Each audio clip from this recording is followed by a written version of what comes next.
Assalamualaikum warahmatullahi wabarakatuh. Kami dari kelompok 4 akan mempresentasikan materi mengenai manajemen control structure responsibility center, yaitu profit center. Sebelum kami memulai presentasi, kami akan memperkenalkan diri terlebih dahulu.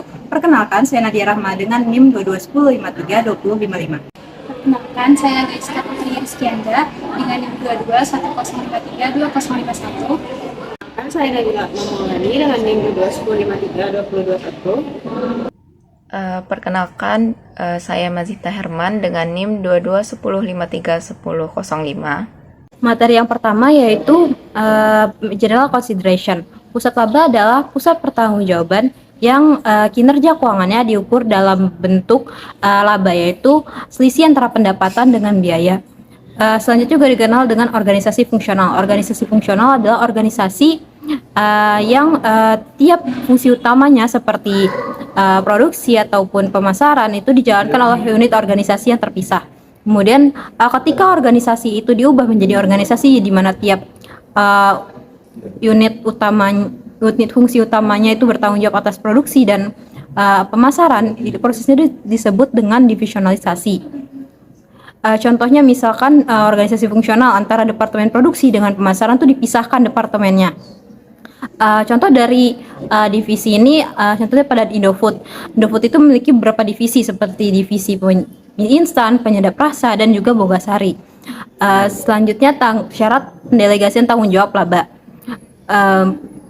Banyak keputusan manajemen itu melibatkan usulan untuk meningkatkan biaya dengan harapan meningkatkan pendapatan ataupun penjualan yang lebih besar, atau yang biasa disebut dengan trade off pendapatan atau biaya. Nah, sebelum keputusan trade off ini didelegasikan kepada manajer tingkat bawah, ada dua kondisi yang harus dipenuhi. Yang pertama, manajer harus memiliki akses ke informasi yang relevan yang dibutuhkan untuk keputusan tersebut. Yang kedua, harus ada cara untuk mengukur efektivitas trade off yang dibuat oleh manajer. Langkah utama untuk menciptakan profit center adalah dengan menentukan titik terendah di dalam organisasi yang dua kondisi tersebut berlaku. Selanjutnya itu keuntungan dari profit center, ada 8. Yang pertama, kualitas keputusan itu dapat meningkat karena keputusan itu dibuat oleh manajer yang lebih dekat dengan titik keputusan. Yang kedua, kecepatan keputusan operasional yang dapat ditingkatkan karena tidak memerlukan pertimbangan dari kantor pusat. Yang ketiga yaitu manajer kantor pusat itu karena ada pendelegasian tadi, manajer kantor pusat ini lebih bebas dari operasional rutin, sehingga dia dapat lebih berkonsentrasi pada keputusan yang lebih luas. Keempat, para manajer itu dapat menggunakan imajinasi dan inisiatifnya. Kelima, menyediakan tempat pelatihan yang sangat baik untuk manajemen umum, sehingga manajemen umum ini dapat menambah wawasan dalam mengelola semua area fungsional dan juga mengevaluasi kompetensinya untuk jabatan tingkat yang lebih tinggi. Nah, kemudian yang selanjutnya yaitu kesadaran akan laba tuh meningkat karena ukuran prestasinya adalah laba. Nah, yang kemudian juga keuntungan lainnya, dia juga pusat laba ini menyediakan informasi yang siap dipakai oleh manajemen puncak tentang profitabilitas di individual perusahaan. Yang terakhir yaitu pusat laba itu lebih responsif terhadap tekanan untuk meningkatkan kinerja kompetitif. Selanjutnya itu ada kesulitan dengan profit center ini, ada 7, di mana yang pertama, karena pengambilan keputusannya itu terdesentralisasi sehingga manajemen puncak tuh hanya mengandalkan laporan pengendalian manajemen dibandingkan dengan pengetahuan sendiri tentang operasional, sehingga pengendalian itu mengakibatkan hilangnya pengendalian. Yang kedua itu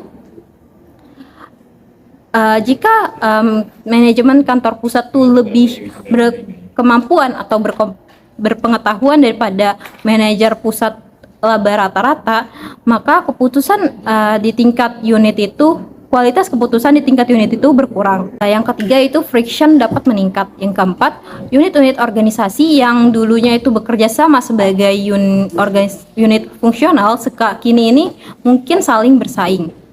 Yang kelima, manajer umum yang berkompeten tidak ada dalam organisasi fungsional karena tidak ada cukup kesempatan untuk mengembangkan kompetensi manajemen umum.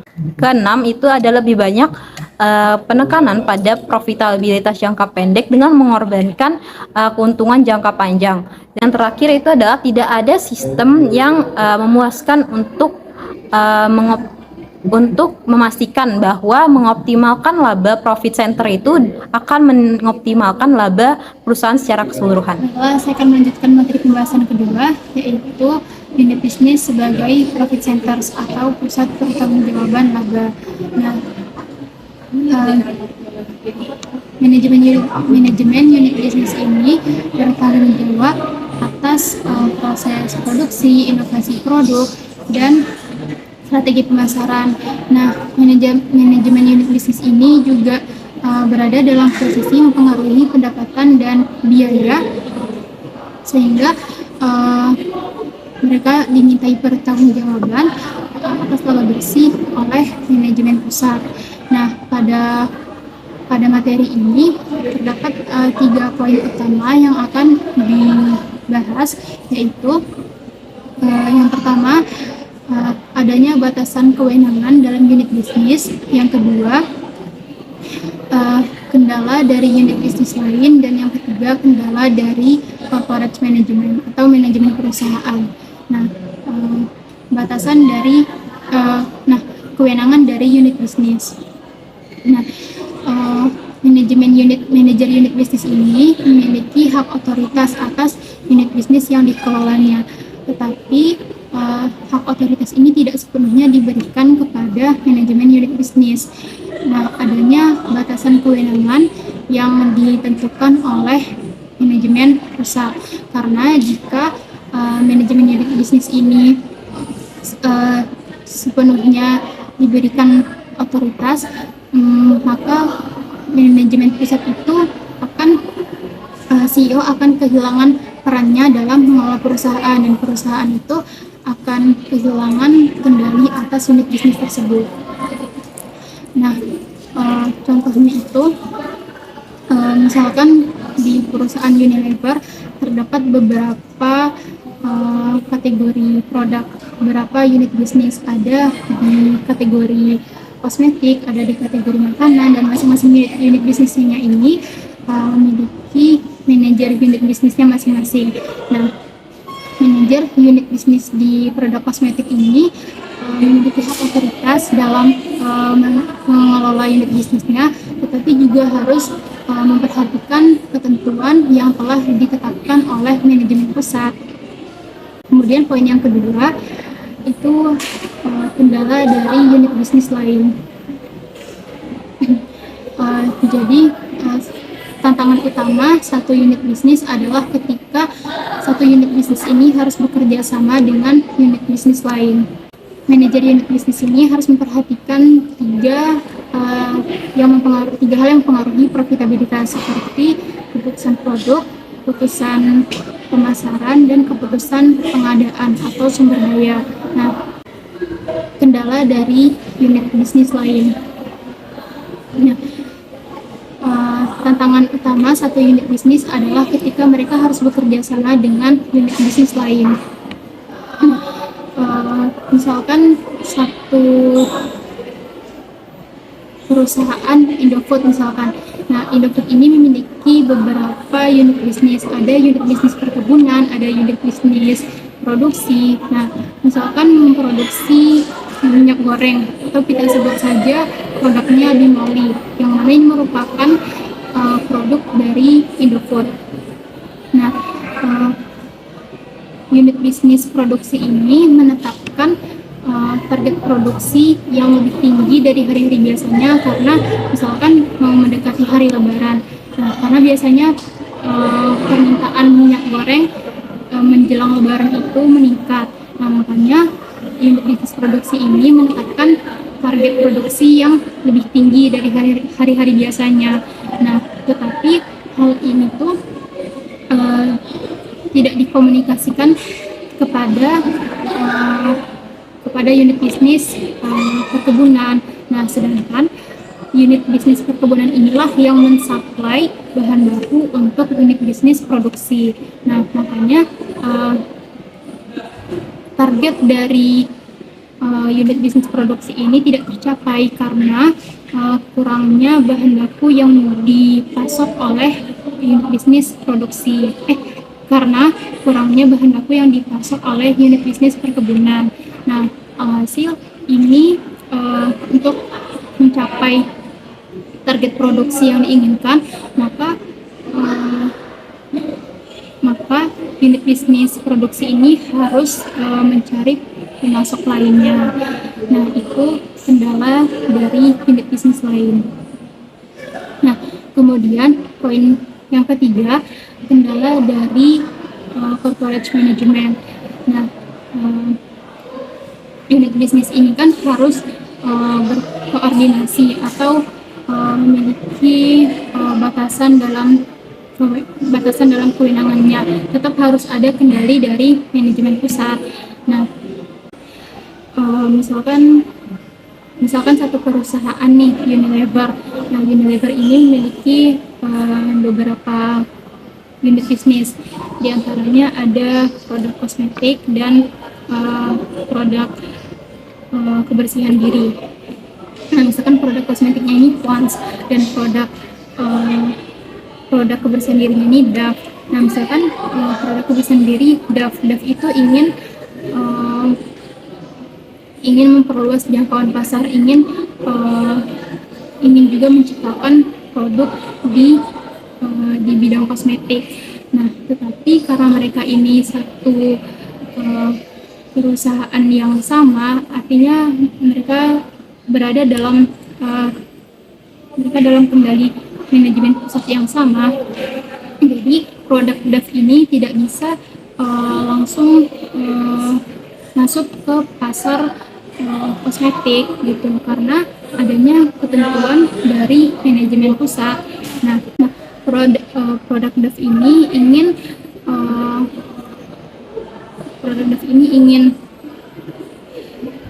mengajukan dana untuk research dan development untuk bisa memperluas jangkauan pasar ke produk kosmetik.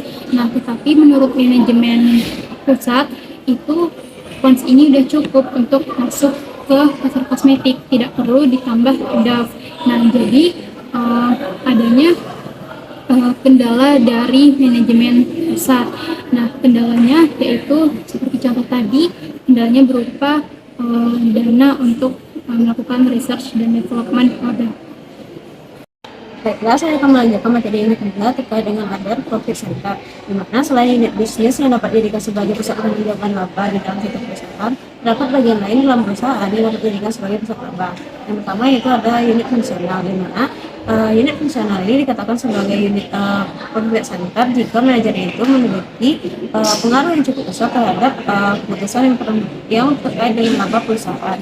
Tentunya yang pertama itu ada unit pemasaran, di mana unit pemasaran ini dapat dijadikan sebagai profit laba jika manajer itu memiliki pengaruh yang cukup besar terkait dengan strategi pemasaran yang efisien terhadap biaya, tetapi strategi pemasaran itu juga harus dapat meningkatkan penjualan dari perusahaan tersebut sehingga dapat meningkatkan keuntungan perusahaan. Contohnya yaitu pada perusahaan Unilever yang memiliki perusahaan itu terbagi menjadi beberapa divisi tertentu berdasarkan kategori produknya.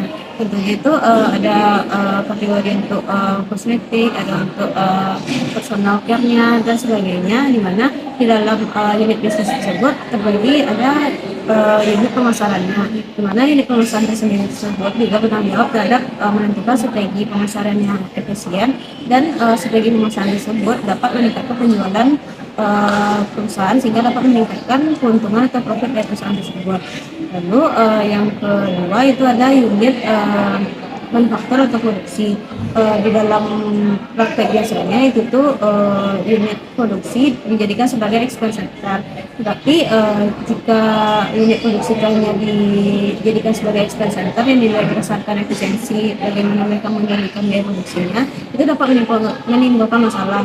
Di antaranya manajer produksi itu mungkin mengorbankan kualitasnya untuk menghemat biayanya, ataupun manajer produksi mereka itu tidak mau menerima pesanan yang sudah terdesak waktu, karena itu dapat menambah biaya untuk merekrut karyawan lebih banyak agar pekerjaan tersebut atau pesanan tersebut dapat cepat selesai. Lalu manajer produksi mungkin tidak ingin berinovasi dalam produknya karena itu dapat menambah biaya riset dan pengembangannya. Jadi solusinya adalah unit produksi tersebut dapat dijadikan sebagai profit center, yaitu selain bertanggung jawab terhadap biaya yang dikeluarkannya, mereka juga harus memperhatikan kualitas dari produk tersebut yang dapat meningkatkan penjualan dan dapat meningkatkan keuntungan perusahaan. Contohnya itu pada Toyota, mereka menerapkan TPS atau Total Production System, di mana mereka fokus kepada peningkatan efisiensi dan kualitas produk melalui lean manufacturing dan JIT. Jadi mereka itu berfokus kepada dua, itu pada efisiensi biaya dan kualitas produk sebagai profit centernya. Lalu unit fungsional yang ketiga ada unit pembantu dan pelayanan. Dimana itu contohnya pada perusahaan ada divisi IT ataupun ada pelayanan pelanggan ataupun transportasi atau logistik dari perusahaan tersebut dan sebagainya. Dimana mereka dapat dijadikan sebagai profit center jika mereka mengenakan biaya tertentu terhadap bagian lain dari perusahaan terhadap bagian lain dari divisi perusahaan yang memakai jasa mereka. Nah, ini bukanlah suatu keharusan bagi bagian lain itu untuk menggunakan jasa mereka. Mereka juga bisa menggunakan jasa bagian dari eksternal untuk menolong pekerjaan mereka. Disinilah hal yang membuat bagian pembantu dan pelayanan ini menjadi termotivasi untuk menciptakan pelayanan yang berkualitas sehingga harga yang bersaing dengan pihak eksternal. Contohnya yaitu pada tahun 2001 Ascam Bertugas dan Berhabilitas itu menjadikan divisi IT mereka sebagai pusat pertanggungjawaban laba dengan menawarkan pelayanan kepada internal perusahaannya, tapi juga menawarkan layanan kepada pihak eksternalnya, sehingga pada paruh tahun kedua 2001 mereka dapat meningkatkan penjualan 15% dari seluruh pendapatan perusahaan. Lalu selain unit fungsional itu ada organisasi lainnya yang dapat dijadikan sebagai profit center, yaitu cabang perusahaan, di mana cabang perusahaan ini secara alami dapat dijadikan sebagai profit center karena mereka itu kinerja terbaik mereka dapat diukur dari profit yang dihasilkan dari setiap cabangnya. Contohnya itu pada Walmart sebagai retail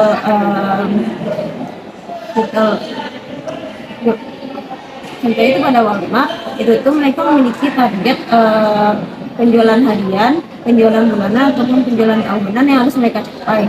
Di samping itu mereka juga harus dapat mengendalikan biaya operasionalnya, yaitu biaya karyawannya ataupun biaya listriknya dan biaya untuk memenuhi persediaan di setiap toko pada cabang mereka. Baiklah, selanjutnya kita masuk ke materi mengenai measuring profitability atau yang dikenal dengan mengukur profitabilitas. Nah, di sini ada dua jenis pengukuran profitabilitas yang digunakan dalam mengevaluasi pusat laba. Yang pertama yaitu ada ukuran kinerja manajemen. Nah, ukuran kinerja manajemen ini berfokus pada seberapa baiknya kinerja dari seorang manajer. Nah, ukuran ini digunakan untuk merencanakan, mengorganisasikan, dan mengendalikan kegiatan sehari-hari di pusat laba dan sebagai alat untuk memberikan motivasi yang tepat bagi manajernya. Nah, jenis yang kedua yaitu ukuran kinerja ekonomi. Ukuran kinerja ekonomi ini berfokus pada seberapa baik kinerja pusat laba sebagai entitas ekonomi.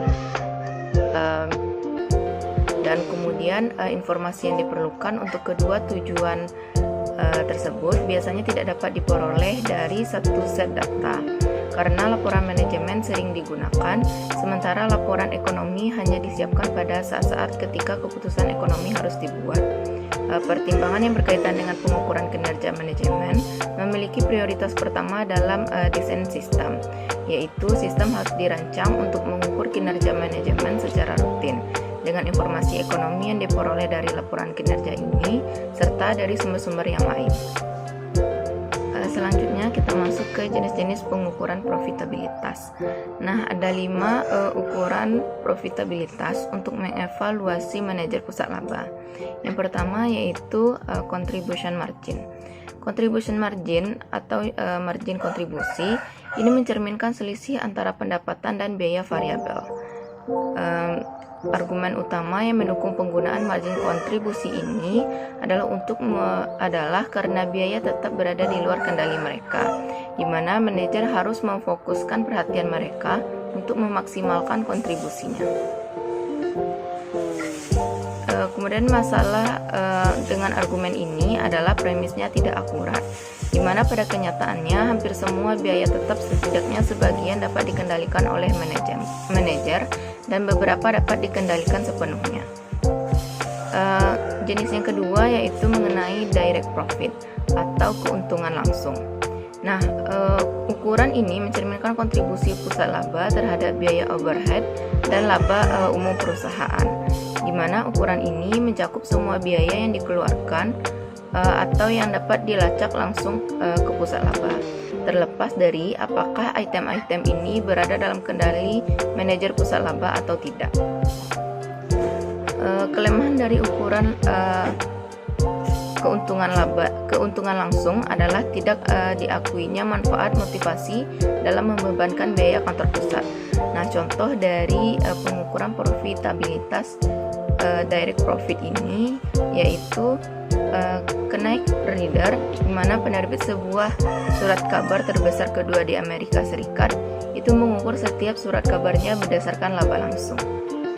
Jenis yang ketiga yaitu controllable profit atau keuntungan yang dapat dikendalikan. Nah, keuntungan yang dapat dikendalikan ini merupakan biaya kantor pusat, di mana dapat dibagi menjadi 2 kategori. Yang pertama itu yang dapat dikendalikan dan yang tidak dapat dikendalikan. Nah, kategori pertama itu mencakup biaya yang dapat dikendalikan, di mana setidaknya sampai tingkat tertentu oleh manajer unit bisnis.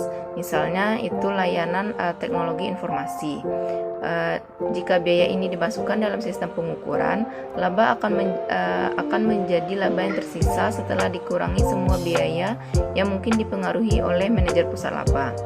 Kerugian utama dari pengukuran ini adalah karena tidak termasuk biaya kantor pusat yang tidak dapat dikendalikan, maka tidak dapat dibandingkan secara langsung dengan data yang dipublikasikan atau data asosiasi perdagangan yang melaporkan laba perusahaan lain dalam industri tersebut. Nah, jenis yang keempat yaitu income before tax atau pendapatan sebelum pajak. Nah, dalam ukuran ini semua biaya overhead perusahaan dialokasikan ke pusat laba berdasarkan jumlah relatif biaya yang dikeluarkan setiap pusat laba. Ada 2 argumen yang menentang alokasi tersebut.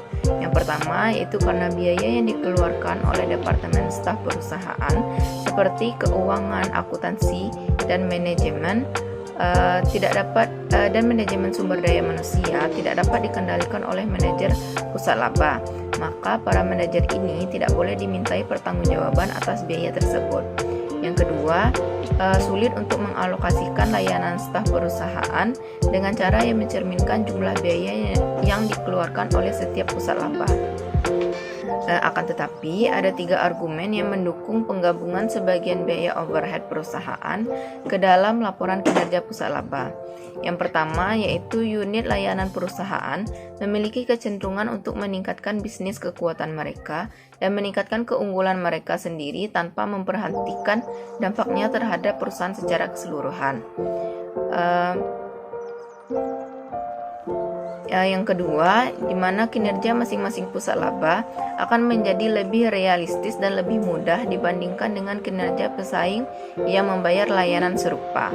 Dan yang terakhir, ketika manajer tahu bahwa pusat laba masing-masing tidak akan menunjukkan laba kecuali semua biaya, termasuk bagian yang dialokasikan dari biaya overhead perusahaan, dipulihkan. Mereka termotivasi untuk membuat keputusan pemasaran jangka panjang yang optimal mengenai harga, bauran produk, dan sebagainya, dan yang pada akhirnya akan menguntungkan perusahaan secara keseluruhan. Selanjutnya jenis yang kelima yaitu net income atau pendapatan bersih. Nah, di sini perusahaan mengukur kinerja pusat laba domestik menurut laba bersih, di mana jumlah laba bersih setelah pajak penghasilan. Kemudian ada dua argumen utama yang menentang penggunaan ukuran ini. Yang pertama yaitu laba setelah pajak seringkali merupakan persentase konstan dari laba sebelum pajak. Nah, dalam hal ini tidak akan ada keuntungan dalam memasukkan pajak penghasilan. Kemudian yang kedua, karena banyak keputusan yang mempengaruhi pajak penghasilan dibuat di kantor pusat, tidaklah tepat untuk menilai manajer pusat laba berdasarkan konsekuensi dari keputusan ini. Akan tetapi, ada situasi di mana tarif pajak penghasilan efektif memang bervariasi di antara pusat laba. Nah, misalnya, anak perusahaan asing atau unit bisnis dengan operasi asing mungkin memiliki tarif pajak penghasilan efektif yang berbeda. Kemudian dalam kasus lain, pusat laba dapat mempengaruhi pajak penghasilan melalui kebijakan kredit angsuran, di mana keputusan mereka tentang perolehan atau pelepasan peralatan dan penggunaan prosedur akuntansi lain yang berlaku untuk membedakan pendapatan kotor dan pendapatan kena pajak. Nah, dalam situasi ini, mungkin diinginkan untuk mengalokasikan beban pajak penghasilan ke pusat laba yang tidak hanya untuk mengukur profitabilitas ekonomi mereka, tetapi juga untuk memotivasi manajer guna meminimalkan kewajiban pajak. Selanjutnya, kita masuk ke pembahasan mengenai revenue atau yang dikenal dengan pendapatan. Nah, dalam memilih metode pengakuan pendapatan yang tepat merupakan hal yang penting dilakukan oleh manajer karena metode pengakuan pendapatan ini akan digunakan saat pembuatan pesanan, kemudian pengiriman, dan saat uang tunai diterima. Nah, selain keputusan tersebut, ada masalah lain yang berkaitan dengan pendapatan umum yang mungkin memerlukan pertimbangan, di mana dalam beberapa situasi, dua atau lebih pusat laba dapat berpartisipasi dalam upaya penjualan yang berhasil. Idealnya, setiap pusat harus diberi kredit yang sesuai untuk perannya dalam transaksi tersebut. Tetapi banyak perusahaan tidak mencurahkan banyak perhatian untuk memecahkan masalah pendapatan umum ini, di mana mereka berpendapat bahwa identifikasi tanggung jawab yang tepat untuk perolehan pendapatan terlalu rumit untuk dapat dilakukan secara praktis, dan bahwa tenaga penjualan harus menyadari bahwa mereka bekerja tidak hanya untuk pusat laba mereka sendiri, tetapi juga untuk kebaikan perusahaan secara keseluruhan. Dan selanjutnya kita masuk ke pembahasan mengenai manajemen consideration atau pertimbangan manajemen. Nah, setiap jenis ukuran profitabilitas yang telah dijelaskan tadi yang digunakan oleh beberapa perusahaan, di sebagian besar perusahaan di Amerika Serikat itu memasukkan beberapa jenis ukuran profitabilitas dalam mengevaluasi manajer bisnis, terlepas dari apakah biaya tersebut berada di bawah kendalinya atau tidak. Nah, misalnya banyak perusahaan multinasional Amerika Serikat itu mengukur kinerja manajer anak perusahaan asing dalam dolar. Dengan demikian, kinerja dipengaruhi oleh fluktuasi nilai dolar relatif terhadap mata uang tuan rumah, di mana suatu hal yang sepenuhnya di luar kendali manajer individu. Dan sebagian besar kebingungan dalam mengukur kinerja manajer pusat laba diakibatkan oleh kegagalan memisahkan pengukuran manajer dari pengukuran ekonomi pusat laba. Jika seseorang hanya mempertimbangkan pengukuran manajer, solusinya seringkali menjadi jelas, di mana manajer harus diukur berdasarkan item-item yang dapat mereka pengaruhi, bahkan jika mereka tidak memiliki kendali penuh atas item-item tersebut. Di dalam perusahaan yang umum, item-item mungkin mencakup semua biaya yang dikeluarkan secara langsung di pusat laba. dan manajer harus diukur berdasarkan basis setelah pajak hanya jika mereka dapat memengaruhi jumlah pajak yang dibayarkan unit mereka, dan item-item yang jelas tidak dapat mereka pengaruhi seperti fluktuasi mata uang yang harus dihilangkan. Namun mengikuti panduan ini tidak dapat menyelesaikan semua masalah, di mana tingkat pengaruh bervariasi dan selalu ada item yang dapat dipengaruhi oleh manajer tetapi hanya memiliki sedikit kendali nyata. Jadi analisis varian selalu penting dalam mengevaluasi kinerja manajemen.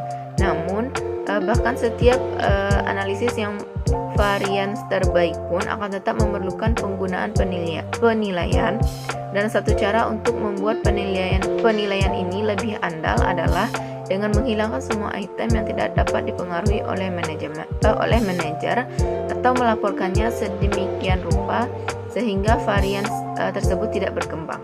Baiklah, dengan berakhirnya pembahasan mengenai management consideration, maka berakhir pula penjelasan yang dapat saya sampaikan. Nah, selanjutnya itu dikembalikan kepada moderator. Kesimpulan dari materi Profit Centers kali ini. Profit Centers adalah unit dalam bisnis di mana pendapatan dan pengeluarannya itu bisa diukur dalam bentuk uang. Nah, Profit Centers ini dibuat untuk memberikan kewenangan kepada manajemen dengan level yang lebih rendah. Nah, dengan hal ini manajemen dapat lebih mudah dalam membuat keputusan, sehingga keputusan itu dapat diambil secara cepat, akurat, baik, dan berfokus pada profitabilitas. Nah, dan juga pengukuran dan juga kinerja manajemen dapat diukur dengan lebih luas. Manajemen unit bisnis ini memiliki hak otoritas atas unit bisnisnya, tetapi juga adanya batasan kewenangan yang ditetapkan oleh manajemen pusat dalam praktiknya. Oleh karena itu, batasan kewenangan ini perlu dikenali dan diperhitungkan dalam profit center. Bahkan departemen produksi maupun pemasaran itu bisa dijadikan sebagai profit center. Nah, perusahaan mengukur laba di pusat laba ini dengan pengukuran pendapatan dan beban. Nah, tetapi pengukuran ini tidak hanya berdasarkan aturan akuntansi, tetapi juga berdasarkan dampaknya terhadap manajer laba yang mempengaruhi pendapatan dan biaya. Demikian kesimpulan dari saya. Terima kasih. Assalamualaikum warahmatullahi wabarakatuh.